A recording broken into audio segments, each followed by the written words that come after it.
What is up, Watch fam? I am Christian from Theo and Harris, and it is a Monday. So today I'm going to do a little bit of a rant.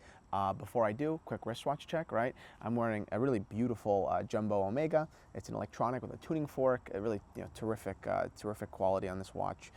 Like all real vintage Omegas, especially with the jumbo case. I mean, to me, the highlight is not only the kind of like that slatish white dial, but those beveled lugs. That is straight out of a vintage, Rolex.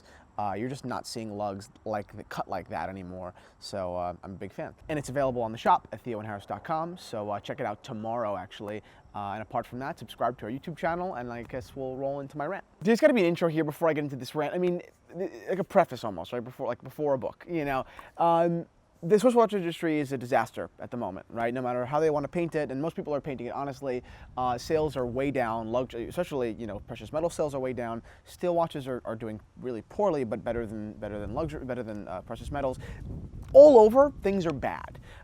So when times are bad, it's really interesting to see companies and how they choose to kind of attack this, right? How they choose, what's their game plan to fight these massive losses. I recommend to everyone, obviously, to utilize social media, which, really no one is doing that well.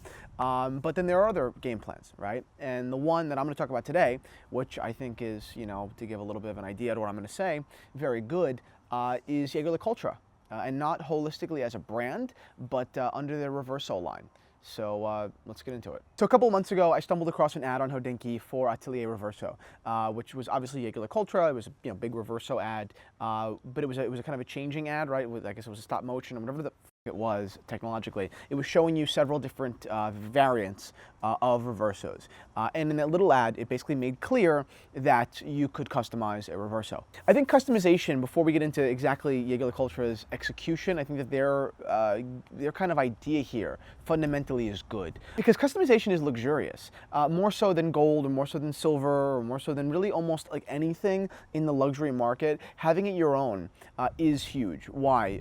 Because you're kissed a little bit. The thing is uniquely your own, and ultimately it's also a rare piece. It becomes, piece unique. And if someone else wants it, they might not be able to get it in 15 years or in 5 years or in 10 years when Atelier Reverso is a marketing effort of the past, right? So that makes the whole idea around it cooler. There's a chase to it. There's an exclusivity to it. Not everyone can have it, right? And I think that Atelier Reverso does kind of channel that. And I think that it will not only be accepted by the uber rich people who are just trying to be a little, I guess, creative at their own taste, but I think it's really going to appeal to people like, us, like me, and like so many of my watch, enthusiast counterparts that really do like the idea of saying, yeah, make it contrast stitching.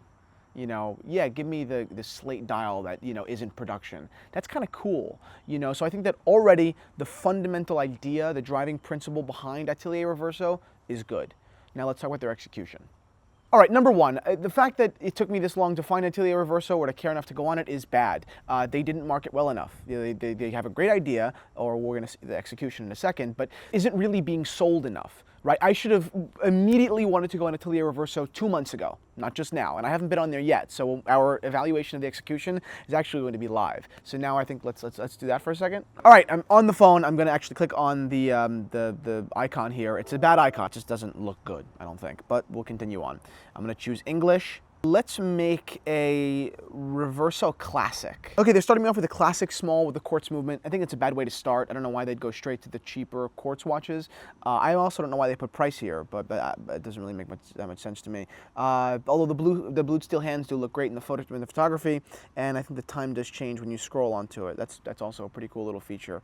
The Classic, once again, the second one is quartz again. All right, Classic Medium. That's what I think I'm going to create here at 6,400 pounds, which is a lot of money, by the way. Now we'll click personalize. Oh, and the app quit on me. That's good. That's not a good sign for Jaeger LeCoultre. Let's go back. Let's do English again. It's too slow. Now I'm getting annoyed. Reverso Classic. We're gonna go right to the automatic medium. Personalize. Okay. Oh, and it quit again. So the first 2 times I've tried this, it has quit. This is not a stage thing. That's just bad. Let's try this one more time. Okay, now we're going to try LTE and not Wi-Fi, because maybe it could have been our fault. Let's see. All right, scrolling through the options again. I want automatic, medium, and steel. Let's try it. Personalize. Okay, it came up. All right, it looks like it works so far. I don't really see what I'm supposed to do right now, but It quit again. All right, so how the f am I supposed to review this, Jaeger? And I just did a phone restart and it quit again. That's like the 5th time. Totally unacceptable. I mean, Jaeger's, you know, it's almost like just don't do it. Just don't do it half-assed. I just really doubt that this iPhone, you know, and I'll try it on another one, you know, and believe me, if it works on other phones, I will make a separate video apologizing for me on Jaeger for right now. But this is totally unacceptable. If you're going to venture into tech, you have to venture into tech. You can't just like, you know, do it half. It's improper. It's poor. You're Jaeger LeCoultre. You're a brand that does shit well. If this, right, which is perfectly fair for a consumer to view this app as an extension of you, and if me as a consumer views this app as an extension of you, your competence, and your, I guess, just entire vibe around your company, I think you don't give a shit about me. That's it. It's really amazing. Another thing to note, the app, in downloading it, the app was too big for us to download if we weren't on Wi-Fi. So if I'm on the subway, or if I have time to kill, I can't even, you know, go on this. So, you know, I think, in my personal opinion, a lot of the time, okay, that I'm going to be exposed to their advertisement, right, on Hodinkee or whatever. I've only seen it on Hodinkee. So most of the time that consumers are reading Hodinkee, commute, taking a you know, over lunch when you're alone, you know, things where you are just, you have time to kill and you're not, you know, at home in your office. Of course, you definitely, you know, read it at home as well and all that. But I think that if you're throwing, you know, hundreds of thousands of right hooks to download the Atelier Reverso app to people that are, you know, whether on the bowl or on the commute and they don't have Wi-Fi, and then they go to try to download it, they give you their 2 minutes to download and then you tell them they can't because it's too big, you need to reevaluate why, you know, you thought the blueprint had to be so big, right? Dial it down. And I don't know what necessarily it would be. I don't know what the sitemap has to look like. I just don't know. But I can tell you that, you know, right hooking people to going to download your app and then not letting them download your app is f***ed up. Then when they actually get home to download your app, it quits on them 3 times, and then they think it's their fault. Why do I have to feel bad about this? I get it. It's a bunch of old people that like really tried to be technologically hip, right? Tried to really do it and be artsy and be creative and customize. And I love all of that stuff. I really enjoy I don't say it's passion, but the thought enough to cater to me like that. I appreciate it because they are catering to me. I absolutely love this idea, and I'm sure I love how Jaeger does it. I don't know how they do it. I have no fucking idea, but I'm sure they do love. I'm sure I would love how they do it. They do great work and everything else. I can't imagine this is an exception. But I would almost prefer the app to just be a collection of 500 examples of customized watches. Yeah, that's better than this. Because right now I actually have a bad taste in my mouth about Atelier Reverso. I would love to have like a navy blue strap with, you know, contrast stitching and a cool dial with a slate dial. I don't know what I would want. But, and the truth is, if I didn't buy one, you better bet that I will be on there at least 2-3 times a week just wasting time and clicking through the options. So I think it has to be, I know, it has to be phone and iPad. So if you're totally closing off the entire possibility of people going on their computers and doing it, right, using the technology, and then your app doesn't work, do you even really give a shit about Atelier Reverso at all?